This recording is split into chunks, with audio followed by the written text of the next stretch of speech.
the Forest Service as the intermediary. If any future aircraft are used in drug smuggling, the Forest Service and not DOD will suffer the adverse publicity. They don't care about stopping it, they care about who's going to take the blame. It is possible to nail these people, but you have to know how to approach. The main reason why the CIA deals drugs is for one reason and one reason only. It's not to fund covert operations.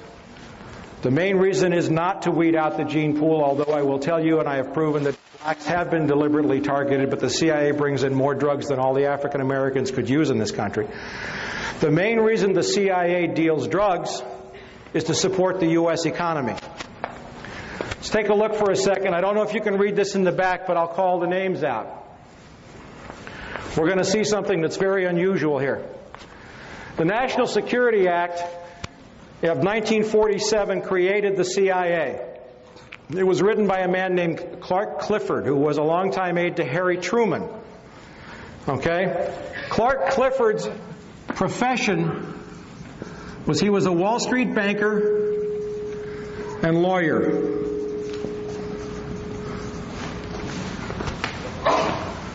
Clark Clifford is also the man who brought a bank called BCCI into the United States in the 1980s, a drug money laundering bank that was exposed for laundering drug money. The design for the CIA, in other words, the people who told Clifford how to write the act, were two brothers, John Foster and Allen Dulles, the Dulles brothers, Duller, and Dulles.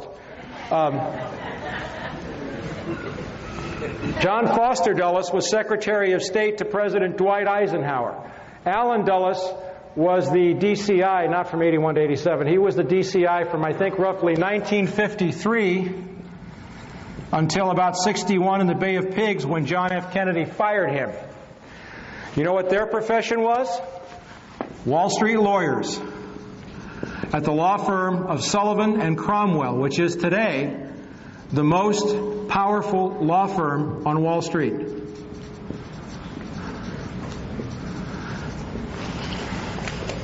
Bill Casey, the man we just saw the memo addressed to. We know he was Ronald Reagan's DCI. What did Bill Casey do for Richard Nixon? He was chairman of the Securities and Exchange Commission.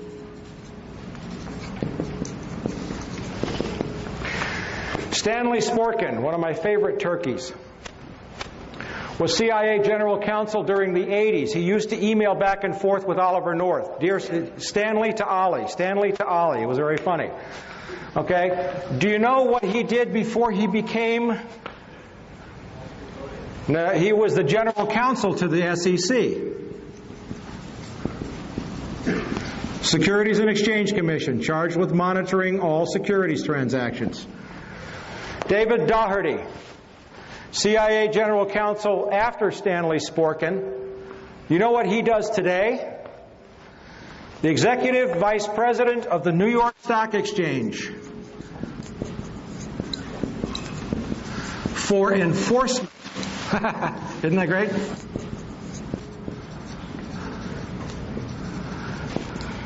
And then we have a gentleman by the name of A.B. Buzzy Krongard, and we're going to hear a lot about Buzzy Krongard tonight. Buzzy Krongard is currently the CIA Executive Director. The top three positions are DCI, Director of Central Intelligence, DDI, Deputy Director of Intelligence, and Executive Director. Buzzy Krongard was, until 1998, the head of an investment bank called A.B. Brown. A.B. Brown is involved in insider trading connected to September the 11th. He's a Wall Street banker.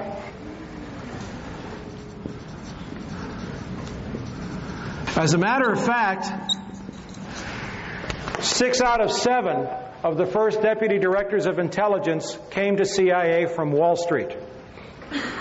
The mission of the CIA is to control money and cash flow for the benefit not of you and me, but for the benefit of the banks and the stock brokerage houses and all of the interests that control U.S. politics. Now, the U.S. economy is in deep trouble.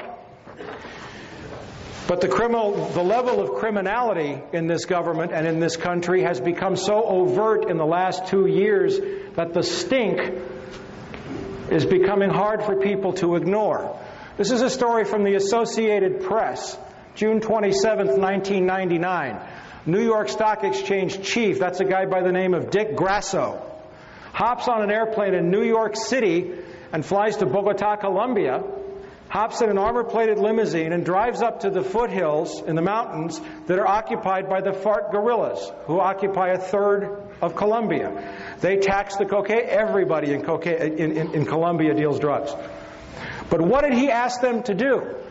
He asked the FARC guerrillas to invest their drug profits in Wall Street. There's an AP story right there. He didn't say, stop dealing drugs, it's bad for our kids. He said, let us manage your drug money.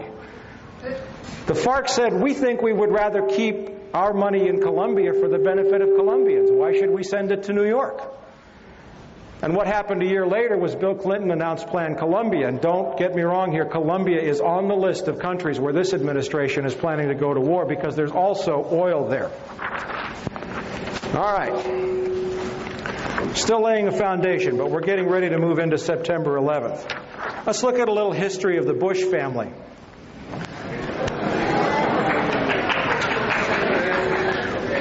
I'm having a lot of fun. Okay.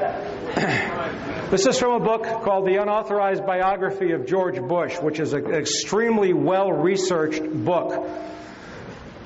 And everything that they put in here is sourced.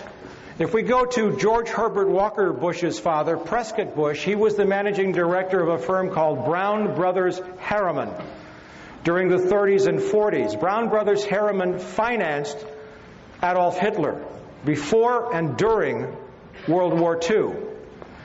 Brown Brothers Harriman got involved with the Hamburg steamship line. They got involved with a number of companies and front organizations that channeled money directly to Adolf Hitler, and they did not stop that relationship when the war began. As a matter of fact, one particular firm, it was a bank affiliated, it was the Union Bank, affiliated with the Thyssen, that's T-H-Y-S-S-E-N, Steel Trust, managed by Prescott Bush, produced 50.8% of Nazi Germany's pig iron, 41.4% of Nazi Germany's universal plate, 36% of Nazi Germany's heavy plate, 38.5% of Nazi Germany's galvanized steel, 45.5% of Nazi Germany's pipes and tubes, 22% of Nazi Germany's wire, and 35% of Nazi Germany's explosives. It was so egregious and offensive that we find that in 1942, under the Trading with the Enemy Act, the U.S. government took over the Union Banking Corporation, in which Prescott Bush was a director, and they seized the assets. That's our current president's grandfather. Now, we know that our current president's father went out of his way to arm Saddam Hussein. How many people remember Iraqgate? I have an excellent story on that. There's monstrous, wonderful sourcing on the fact that George Herbert Walker Bush created the enemy which he fought in 1991. And so it is currently with Osama bin Laden. Now, how important is drug money? The International Monetary Fund published a report in January of this year showing that $1.5 trillion, trillion with a T, a year is laundered through the world banking system. Of that, according to Le Monde and according to the U.S. Department of Justice, it's very safe to say that $500 billion to $600 billion of that is directly the result of the drug trade. Why is drug cash important? How many people here have a credit card? All right, now I want you to be real truthful when you answer this. When you open your credit card bill every month, what do you look at first? I want everybody to look first at the total balance owing on the card. Raise your hand.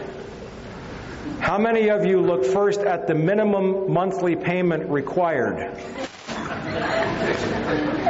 How many of you pay your credit cards off in full every month? I'm impressed.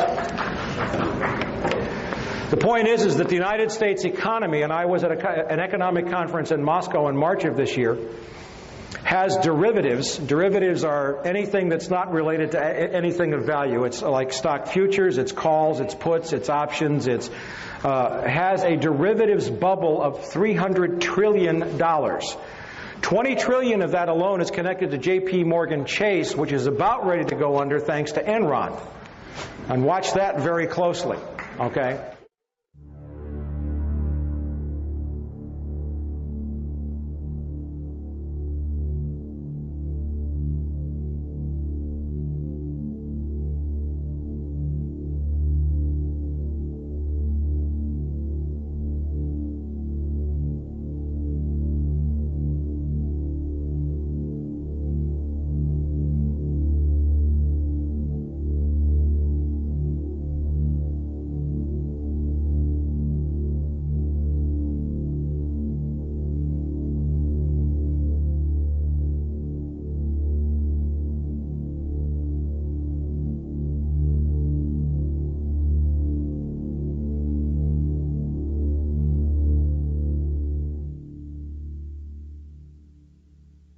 Just in March of this year, we had a wonderful piece of evidence come up from Senator Carl Levin's minority report to the Senate Permanent Subcommittee on Investigations, and it was a report on correspondent banks and money laundering. Now, this is a story from the Washington Post dated February 5th.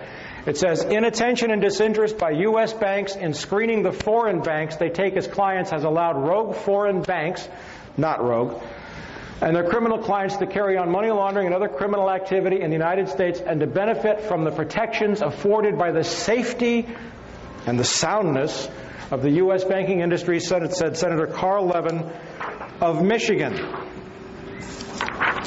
Specifically mentions J.P. Morgan Chase on the next page. 4,000 offshore banks to launder money into the United States. $1 trillion laundered annually. That's conservative. Money laundered in which the Clinton administration declared a national security threat. Not true. It's a national asset as far as Wall Street is concerned. Carl Levin said $500 billion moved through the U.S. banking system in drug money every year. That's liquid cash. And you want to know how important liquid cash in this world? There's a saying. One of my dear friends and colleagues and mentors, Catherine Austin Fitts, is a former Assistant Secretary of Housing. She was a managing director of Dillon Reed on Wall Street. She says cash flow is everything. And in an economy that's on the verge of a major implosion, without cash flow, the crash is guaranteed. Now, CIA's role is to make sure that as much of that drug money comes through the U.S. economy as possible.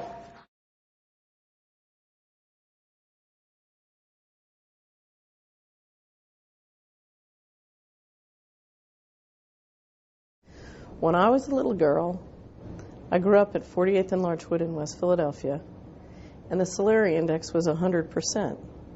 The salary index is the index that I use to describe the well-being of a neighborhood. It's the percent of people in a neighborhood who believe that a child can leave their home, go to the nearest place to buy a popsicle, and come home alone safely. It was unthinkable that a child wasn't safe at 48th and Larchwood in West Philadelphia in the 1950s. The salary index was 100%, and the Dow Jones index was probably about 500. Today, it's reversed. The Dow Jones index is very high at about 10,000, and the salary index is at very low in West Philadelphia and very low throughout the United States. And why is that? It's because one of the ways that we've financed the growth of multinational corporations and big banks and the rise of the Dow Jones is by selling narcotics to our children. It's one of the most profitable businesses in America.